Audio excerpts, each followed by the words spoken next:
प्राचीन भारत का इतिहास। फ्रेंड्स, आज के इस सेशन में देखेंगे हम लोग ऐतिहासिक काल से रिलेटेड जितने आपके इंपॉर्टेंट क्वेश्चन बनते हैं फ्रेंड्स एग्जाम के दृष्टिकोण से आज के इस क्लास में कवर करेंगे। जो फ्रेंड्स ऐतिहासिक काल के अंतर्गत वैदिक काल, वेद पुराण और अभिलेख से रिलेटेड आज के इस सेशन में क्वेश्चन को कवर करेंगे। जो फ्रेंड्स आपके हिस्ट्री से रिलेटेड जितने भी प्राचीन भारत के इतिहास से इंपॉर्टेंट क्वेश्चन बनते हैं आपके इस क्लास में कवर हो जाएंगे। तो फ्रेंड्स वीडियो के एंड तक जरूर बने रहिएगा ताकि आपको किसी भी न किसी एग्जाम पे आपको 4 से 5 नंबर अवश्य दिलाएं। तो चलिए फ्रेंड्स आज का ये इंपॉर्टेंट टॉपिक शुरू करते हैं फर्स्ट क्वेश्चन से। और ध्यान रखिएगा फ्रेंड्स, ये आज की क्लास जो होगा हमारा सारे के सारे क्वेश्चन हमारा ऑनलाइन एनर्जी के क्वेश्चन होगा ताकि हम लोग कम समय में ज़्यादा से ज़्यादा क्वेश्चन को रिवीजन कर सकें। तो चलिए शुरू करते हैं फर्स्ट क्वेश्चन से।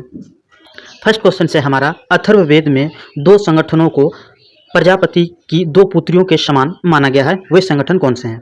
अथर्ववेद में जो है फ्रेंड्स दो संगठनों को प्रजापति की दो पुत्रियों के समान माना गया है, ये कौन से संगठन है? तो दो सब संगठन है फ्रेंड्स, ध्यान रखिएगा, सभा और समिति। सभा और समिति जो है अथर्ववेद में दो पुत्रियों के समान माना गया है। नेक्स्ट क्वेश्चन है, किस ग्रंथ में पंचम वेद के रूप में इतिहास एवं पुराण की व्याख्या की है? यानी कि फ्रेंड्स उस ग्रंथ का नाम बताना है जिसे पंचम वेद की संज्ञा दी गई है और इतिहास एवं पुराणों की व्याख्या की है। तो हो जाएंगे फ्रेंड्स आपके आंसर पुराण। पुराण में जो है पुराण को जो है फ्रेंड्स पंचम वेद की संज्ञा दी गई है। नेक्स्ट क्वेश्चन है, लोकप्रिय गायत्री मंत्र का उल्लेख किस वेद में मिलता है? ये इंपॉर्टेंट क्वेश्चन जो फ्रेंड्स आपके एग्जाम पे कई बार रिपीटेड हो चुके हैं। तो ध्यान रखिएगा, गायत्री मंत्र का उल्लेख जो है किस वेद में है? तो ऋग्वेद में है। गायत्री मंत्र का उल्लेख किस वेद में है? ऋग्वेद में है। नेक्स्ट है, शूद्र का सर्वप्रथम उल्लेख ऋग्वेद के किस मंडल पे मिलता है? शूद्र का सर्वप्रथम उल्लेख ऋग्वेद के किस मंडल पे मिलता है? तो आंसर होंगे आपके दशम मंडल में। किसमें? दशम मंडल में। नेक्स्ट क्वेश्चन है, किन दो मंडलों में ऋग्वैदिक आर्यों के लौकिक जीवन व दार्शनिक चिंतन के साक्ष्य उपलब्ध होते हैं? तो आंसर होंगे आपके पहला व 10वां मंडल में। ऋग्वेद में जो फ्रेंड्स मंडल है उनमें पहला और 10वें मंडल में क्या होते हैं? तो ऋग्वैदिक आर्यों के लौकिक जीवन व दार्शनिक चिंतन के साक्ष्य उपलब्ध होते हैं। नेक्स्ट क्वेश्चन है, किस ऋषि ने दक्षिण भारत का आर्यीकरण किया था? किस ऋषि ने दक्षिण भारत का आर्यीकरण किया था? तो आंसर हो आपके अगस्त्य ऋषि ने। अगस्त्य ऋषि जी ने दक्षिण भारत का आर्यीकरण किया था। नेक्स्ट क्वेश्चन है, वैदिक समाज 4 वर्णों में विभाजन का स्पष्ट उल्लेख किस ग्रंथ में प्राप्त होता है? वैदिक समाज जो था फ्रेंड्स हमारा तो उसमें 4 वर्णों में विभक्त था। इनका उल्लेख स्पष्ट उल्लेख किस में मिलता है? तो ऋग्वेद के पुरुष सूक्त में। ऋग्वेद के पुरुष सूक्त में वैदिक समाज के 4 वर्णों का विभाजन मिलता है। नेक्स्ट क्वेश्चन है, वैदिक आर्यों द्वारा उत्पादित सबसे पुराना खाद्यान्न क्या था? वैदिक आर्यों के द्वारा जो कृषि की जा रही थी फ्रेंड्स उस समय प्रमुख खाद्यान्न कौन से उत्पादित किया जा रहा है? तो आंसर हो जाएंगे आपके जौ। जौ जो फ्रेंड्स यौ के नाम से भी जाना जाता है, जौ गेहूं के साथ यौ। नेक्स्ट क्वेश्चन है, पूर्ण जन्म के सिद्धांत का प्रथम स्पष्ट साक्ष्य किस ग्रंथ में प्राप्त होता है? पूर्ण जन्म के सिद्धांत का स्पष्ट प्रथम साक्ष्य किस ग्रंथ से प्राप्त होता है? तो आंसर हो जाए आपके बृहदारण्यक उपनिषद से। ध्यान रखिएगा, बृहदारण्यक उपनिषद से पूर्ण जन्म के सिद्धांत का स्पष्ट साक्ष्य मिलता है। नेक्स्ट क्वेश्चन है, किस अधिकारी को राज निर्माता के रूप में जाना जाता था? प्राचीन क्वेश्चन है फ्रेंड्स, प्राचीन भारत के इतिहास से जो किस प्राचीन अधिकारी को राज निर्माता के रूप में जाना जाता था? तो ग्रामिणी को राज निर्माता के रूप में जाना जाता है। फ्रेंड्स ये जो है आपके प्राचीन इतिहास से रिलेटेड जितने भी आपके इंपॉर्टेंट क्वेश्चन बनते हैं एग्जाम से रिलेटेड सारे क्वेश्चन को आज की इस क्लास में कवर करेंगे, जो फ्रेंड्स आपके ऑनलाइन एनर्जी के क्वेश्चन के रूप में होगा। फ्रेंड्स आपको अगर हमारी ऑनलाइन एनर्जी की क्लास अगर पसंद आ रही है फ्रेंड्स तो वीडियो को एक लाइक और एक शेयर अवश्य कीजिएगा। चलिए फ्रेंड्स नेक्स्ट क्वेश्चन देखते हैं। नेक्स्ट क्वेश्चन है, ऋग्वैदिक काल के लोग इंद्र का किस प्रयोजन से आह्वान करते थे? ऋग्वैदिक काल में लोग इंद्र को किस प्रयोजन के आह्वान से करते थे? तो हो जाएंगे भौतिक सुख एवं विजयी के लिए। भौतिक सुख एवं विजयी के लिए पूजे जाते थे। नेक्स्ट है, किस वेद पर विद्वानों द्वारा सर्वाधिक भाष्य लिखे गए हैं? किस वेद पर विद्वानों द्वारा सर्वाधिक भाष्य लिखे गए हैं? तो आंसर है आपके यजुर्वेद में। इसमें लिखे गए हैं यजुर्वेद में। नेक्स्ट क्वेश्चन है, वैदिक साहित्य में अथर्ववेद को क्या कहा गया है?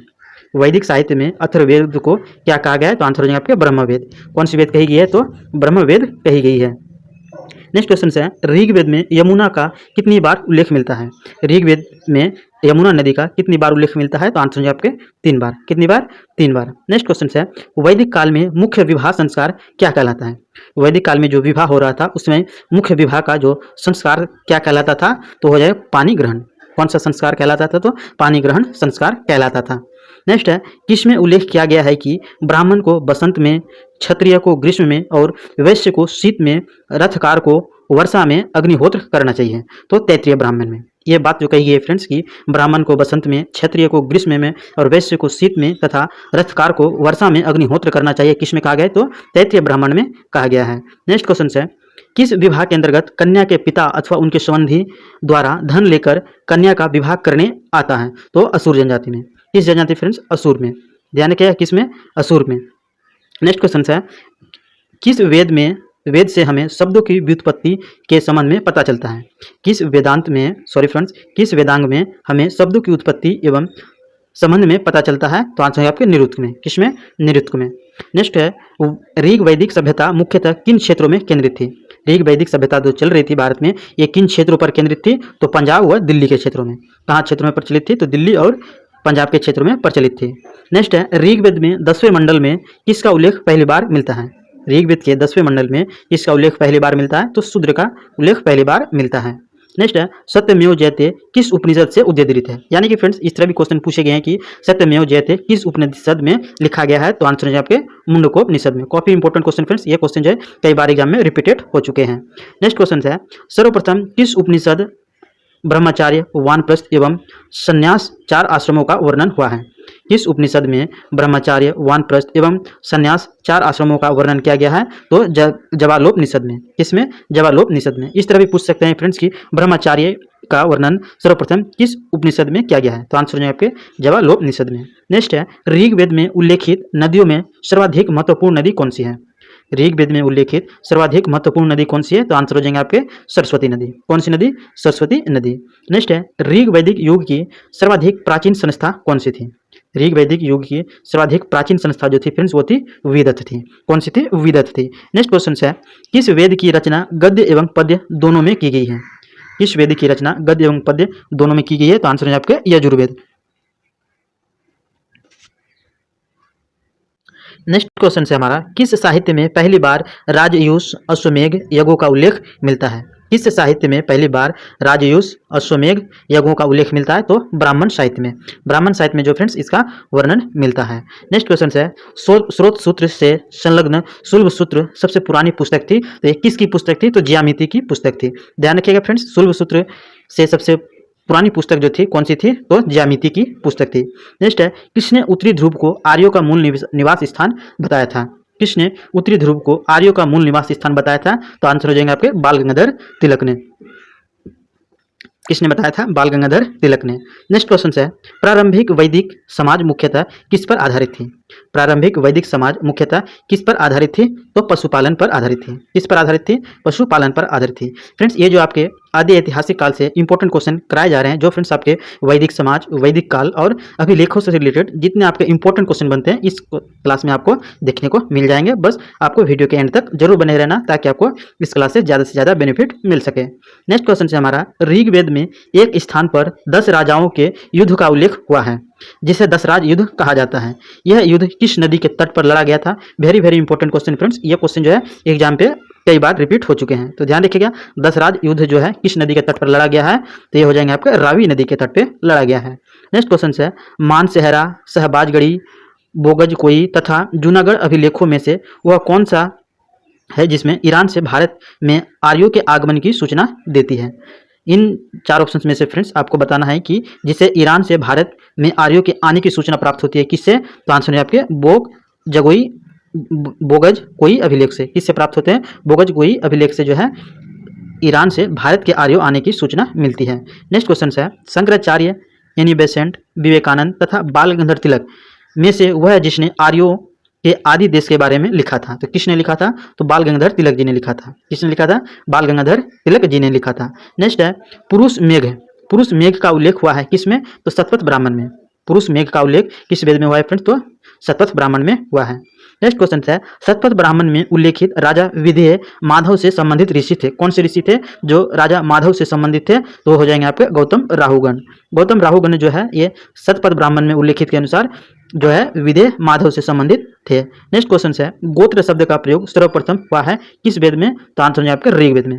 किस वेद में गोत्र शब्द का सर्वप्रथम उल्लेख हुआ है फ्रेंड्स? तो ऋग्वेद में। नेक्स्ट क्वेश्चन है, गोत्र प्रथा की स्थापना हुई थी, कब हुई थी? यानी किस काल पे हुई थी? तो उत्तर वैदिक काल में। गोत्र प्रथा की शुरुआत जो हुई थी फ्रेंड्स किस काल में हुई थी? उत्तर वैदिक काल में हुई थी। नेक्स्ट है, ऋग्वेद काल में जनता मुख्यतः विश्वास करते थे। ऋग्वेद काल में जनता जो मुख्यतः विश्वास करते थे फ्रेंड्स, तो किस पर विश्वास करते थे? तो बलि और कर्म कांड पर विश्वास करते थे। नेक्स्ट है, सिंधु, सरस्वती, वितस्ता तथा यमुना में से वह नदी जिसे ऋग्वेद में मातेतमा, देवीतमा एवं नदीतमा के रूप में संबोधित किया गया है, उस नदी का चयन करना है। तो आंसर हो जाएगा आपके सरस्वती नदी। सरस्वती नदी को मातेतमा, देवीतमा तथा नदीतमा के रूप में भी संबोधित किया जाता है। नेक्स्ट क्वेश्चन है, प्राचीन काल में आर्यों के जीवनोपार्जन का मुख्य साधन क्या था? प्राचीन काल में आर्यों के जीविकोपार्जन का मुख्य साधन क्या था? तो आंसर है आपके शिकार करना। प्राचीन काल में जो फ्रेंड्स जीवों का उपार्जन का जो मुख्य साधन था वो क्या था? शिकार करना था। नेक्स्ट, गायत्री मंत्र की रचना किसने की? गायत्री मंत्र की रचना किसने की? तो आंसर है आपके विश्वामित्र जी ने। किसने की? विश्वामित्र जी ने की। नेक्स्ट है, पुराणों की संख्या कितनी है? तो काफी इजी क्वेश्चन है फ्रेंड्स, ये 18 है। पुराणों की संख्या कितनी है? 18। नेक्स्ट है, श्रीमद् भागवत गीता मौलिक रूप में लिखी गई है, किस भाषा में लिखी गई है? श्रीमद् भागवत गीता जो है फ्रेंड्स, ये किस भाषा में लिखी गई है? तो ये संस्कृत भाषा में लिखी गई है। फ्रेंड्स, आपको अगर हमारी ऑनलाइन जी के क्लास अगर पसंद आ रही है फ्रेंड्स, तो वीडियो को एक लाइक और एक शेयर अवश्य कीजिएगा। और फ्रेंड्स, आप अगर हमारे उद्धव क्लासेस पर नहीं हैं तो उद्धव क्लासेस को सब्सक्राइब कीजिएगा और बेल आइकन को भी प्रेस कर दीजिएगा ताकि आपको हमारी आने वाली इंपॉर्टेंट वीडियो का नोटिफिकेशन आप तक पहुंचते रहे।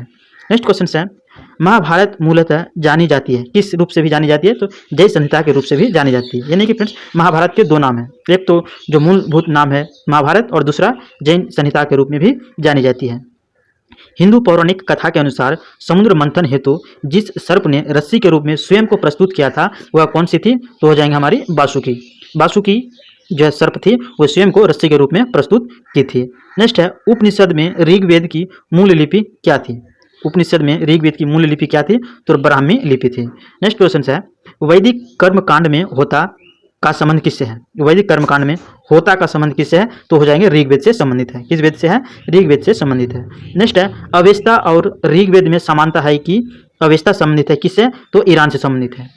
अवेस्ता जो है किससे संबंधित है? तो ईरान देश से संबंधित है। नेक्स्ट है, अघन्या माना जाता है। अघन्या किसे माना जाता है friends? Very very important question. Aghanya जो है इसे गाय को माना जाता है। अघन्या किसे माना जाता है? तो गाय को माना जाता है। नेक्स्ट है, वैदिक काल के प्रारंभ में महत्वपूर्ण मूल्यवान संपत्ति समझा जाता था किसे? तो गाय को समझा जाता था। ऋग वैदिक काल में प्रारंभ में महत्वपूर्ण मूल्यवान संपत्ति किसे समझा जाता था? गाय को समझा जाता था। नेक्स्ट है, संस्कारों की संख्या कितनी है? 16 है। काफी इजी क्वेश्चन है फ्रेंड्स। पुराणों की संख्या 18 और संस्कारों की संख्या 16 है। जीविकोपार्जन हेतु वेद वेदांग पढ़ाने वाले अध्यापक क्या कहलाते थे? काफी इंपॉर्टेंट क्वेश्चन फ्रेंड्स। ये क्वेश्चन जो है रिपीट हो चुके हैं कई बार एग्जाम पे, तो ध्यान रखिएगा। जीविकोपार्जन हेतु वेद वेदांग पढ़ाने वाले अध्यापक को क्या कहा जाता था? उपाध्याय कहा जाता था। वैदिक युग में प्रचलित लोकप्रिय शासन प्रणाली क्या थी? वैदिक युग में प्रचलित लोकप्रिय शासन प्रणाली क्या थी? तो वंश परंपरागत राजतंत्र थी। यानी कि फ्रेंड्स, राजा का शासन होता था और यह वंश के परंपरागत अनुरूप से चल रहा था, जो वर्तमान समय पे इस तरह की नहीं है। नेक्स्ट है, सभा और समिति को प्रजापति की दो पुत्री कहा गया है किस वेद में? तो अथर्ववेद में। सभा और समिति को प्रजापति की दो पुत्रियां कहा गया है किस वेद में? अथर्ववेद में कहा गया है। आयुर्वेद अर्थात जीवन का विज्ञान। आयुर्वेद अर्थात जीवन का विज्ञान उल्लेख सर्वप्रथम मिलता है किस में मिलता है? तो अथर्ववेद में मिलता है। किसमें? अथर्ववेद में मिलता है। नेक्स्ट है, सर्वाधिक ऋग वैदिक सूक्त समर्पित है किसको? तो भगवान इंद्र को समर्पित है। ऋग वैदिक में सबसे जो सर्वाधिक सूक्त है यानी सूक्ति वचन है, ये किस पर आधारित है? तो इंद्रदेव पर आधारित है। नेक्स्ट है, ऋग्वेद में इंद्र के बाद सर्वाधिक संख्या में मंत्र संबंधित है किससे? तो अग्नि से। ऋग्वेद में इंद्र के बाद सर्वाधिक संख्या में मंत्र किससे संबंधित है? तो अग्नि से संबंधित है। नेक्स्ट है, ऋग्वेद में युद्ध देवता समझा जाता था किसे? तो इंद्र को। युद्धों का देवता किसे कहा जाता था? तो भगवान इंद्र को। नेक्स्ट है, पूर्व वैदिक आर्यों का सर्वाधिक लोकप्रिय देवता कौन था? तो इंद्र था। पूर्व वैदिक आर्यों का सर्वाधिक लोकप्रिय देवता कौन था? तो इंद्र था। नेक्स्ट है, गायत्री मंत्र के नाम से प्रसिद्ध मंत्र सर्वप्रथम मिलता है किस वेद में? तो ऋग्वेद में। गायत्री मंत्र के नाम से प्रसिद्ध मंत्र सर्वप्रथम मिलता है किस वेद में? ऋग्वेद में। इस तरह क्वेश्चन जस्ट हमने पहले क्वेश्चन कवर कर चुके थे फ्रेंड्स कि गायत्री मंत्र का उल्लेख किस वेद में है? तो ऋग्वेद में। तो फ्रेंड्स, आज का ये इंपॉर्टेंट टॉपिक यहीं से समाप्त हुआ। फ्रेंड्स, आपको अगर हमारी ऑनलाइन जी के क्लास अगर पसंद आई है फ्रेंड्स, आपको हेल्पफुल लगी हो तो वीडियो को एक लाइक और एक शेयर अवश्य कीजिएगा। और फ्रेंड्स, आप अगर हमारे उद्धव क्लासेस पर नए हैं तो उद्धव क्लासेस को सब्सक्राइब कीजिएगा और बेल आइकन को भी प्रेस कर दीजिएगा ताकि आपको हमारी आने वाली इंपॉर्टेंट वीडियो का नोटिफिकेशन आप तक पहुंचते रहे। अब फिर मिलते हैं फ्रेंड्स इसी तरह के इंपॉर्टेंट टॉपिक के साथ नेक्स्ट वीडियो में। हंसते रहिए, मुस्कुराते रहिए। आपका दिन शुभ हो। धन्यवाद।